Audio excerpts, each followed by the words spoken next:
और वही 2-4 क्वेश्चन आपका मायने रखता है मेरिट बनाने में। Practice practice practice practice practice practice. जय हिंद दोस्तों, आप देख रहे हैं शिक्षा समाचार। और आप लोग को पता चल गया होगा कि अग्निवीर का पेपर 22 अप्रैल से 3 मई तक है, बीच में छुट्टी भी है।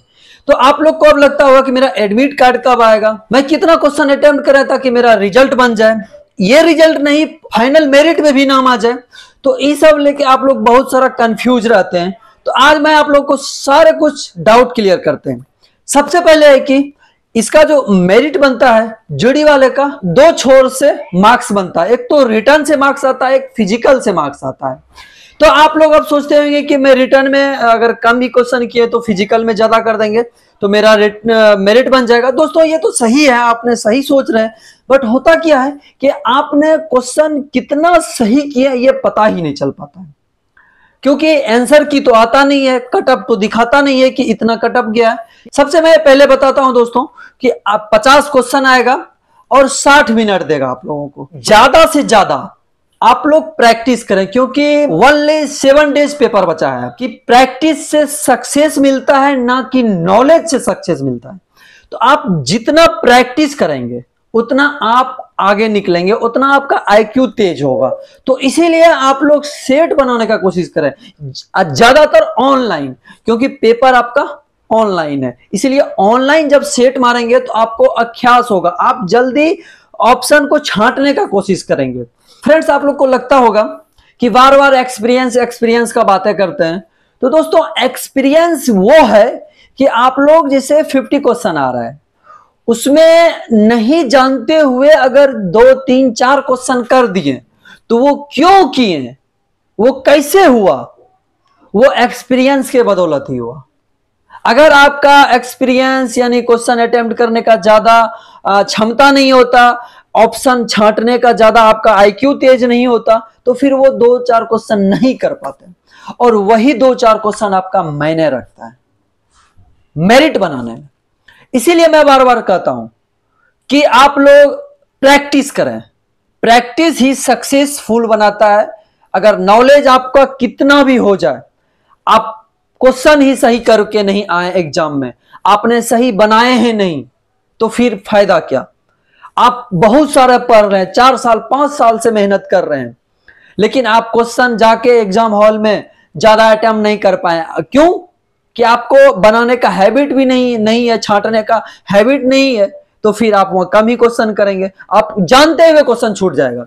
प्रैक्टिस, यही बार बार मैं कहता हूं कि प्रैक्टिस रहेगा तो जानते हुए क्वेश्चन नहीं छूटेगा, आपको फटाफट बनाने का हैबिट रहेगा, तो जिसके वजह से आप लोग ज्यादा क्वेश्चन कर पाएंगे। समय बचेगा तो नहीं जानते हुए क्वेश्चन पे माइंड लगाएंगे कि आखिर इसका होगा क्या। इसीलिए मैं कहता हूं प्रैक्टिस प्रैक्टिस प्रैक्टिस। दोस्तों मिनिमम आप 40 क्वेश्चन सही करें तभी आपका मेरिट बनने का चांस है, मतलब फाइनली जॉब। और 35 से 40 के बीच रखेंगे तो आपको फिजिकल में अधिक अंक लाना पड़ेगा, यानी एक्सेलेंट मारना पड़ेगा रनिंग में, फिर बीम में, तभी आप मेरिट का चांस बन सकते हैं। कि सबके पास टेक मैसेज में डेट बता दिया गया है कि कब आपका पेपर है। CEE common entrance exam army की ओर से आ रहा है सबको मैसेज। आपका 3 दिन पहले एडमिट कार्ड आ जाएगा, या फिर संडे बीच में आ गया तो आपको 4 दिन पहले भी एडमिट कार्ड मिल सकता है। आप टाइम मैनेजमेंट कैसे करें एग्जाम हॉल में? दोस्तों आप जो जानते हैं क्वेश्चन उसको फटाफट बना दें, एकदम कंफर्म है जाए, उसको सबसे पहले बना दें। उसके बाद जो कंफ्यूजन है उसको मार्क करके छोड़ दें, बाद में उसे टाइम बचेगा उसे देखिएगा। ये जो पेपर है दोस्तों, ये 3 शिफ्ट में पेपर होगा। और आप लोग को लगता होगा कि मेरा किस शिफ्ट में पेपर है, तो एडमिट कार्ड आएगा तो खुद ही पता चल जाएगा। दोस्तों 22, 23, 24, 25 और 29 जीडी का पेपर है। 6 दिन जीडी का पेपर चलेगा।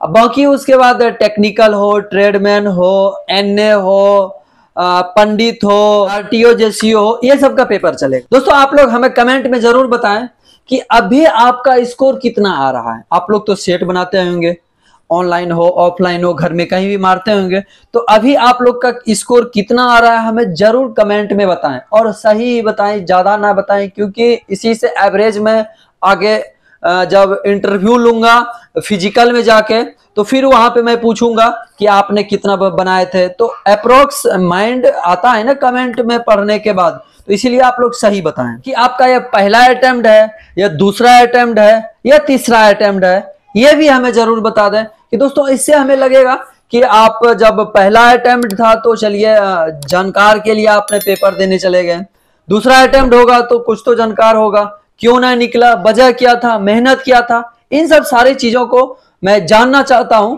ताकि मैं अच्छे से अच्छे इंटरव्यू लाके आप लोग को दूं। क्यों? क्योंकि मैं सवाल करूंगा जो ऑलरेडी सिलेक्शन हो गया फाइनली, उनसे मैं सवाल करूंगा कि बच्चे 2-2, 3-3 बार, 4-4 बार पेपर दे रहे हैं, उनका नहीं हो रहा, वजह क्या है। तो इसीलिए आप लोग बताएं कि ये कौन सा अटेम्प्ट आप देने जा रहे हैं। फ्रेंड्स, आज यहीं तक। एक खबर और आएगा जो कि एग्जाम से रिलेटेड महत्वपूर्ण बातें रहेंगे उसमें, कि एग्जाम में क्या क्या डॉक्यूमेंट लेके जाना है, कब जाना है, उसका टाइमिंग क्या है, ताकि आप लोग बाहर ना रहें, एग्जाम में एंट्री हो जाए। क्योंकि बहुत सारा आप लोग देखे होंगे, पिछला बार भी मैंने इंटरव्यू किए थे कि आप लेट से जाते हैं एंट्री नहीं होता है। तो इस सब से रिलेटेड महत्वपूर्ण बातें आएंगे। तो दोस्तों उस खबर को आप लोग जरूर अंत तक देखिएगा। जय हिंद।